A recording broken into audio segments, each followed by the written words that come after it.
binangga po ng dalawang barko ng China ang BRP Datu Sanday na sinasakyan po natin. Ang nauna po bumangga ay ganitong 1551. Yan pong barko na yan ng China Coast Guard ay bumangga din sa BRP Pagkakal ng Philippine Coast Guard doon lamang Dures. At sumunod naman ay sunod-sunod na bumangga itong vessel na P1555. O ito na naman, ito namang isa pang barko nila.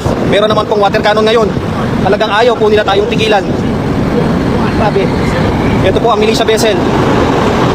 Halos dumikit na po ngayon sa amin.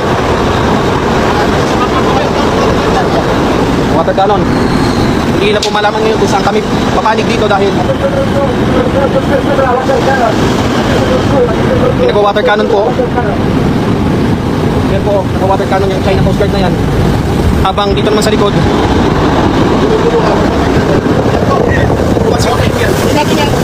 One zero three po mga kapuso. Pasok muna po tayo saglit. Uy! Hindi maano to. Pasok kapit. Ay, grabe gusto. Pasok ka. Grabe po, ano nangyari? Kaya ako. Ay, hindi may pasok. Kaya ako lang ako. Hindi mo doon sa bitan. Kita na. Yan po mga kapuso. Parang bumabagyo po dito sa loob na. Pinaroroonan namin sa taas po. Ha? Ito yung kalaman namin. Wala dyan? Wala. Safe naman tayo, Nestor. Binubomba po tayo. Yung water cannon 4103.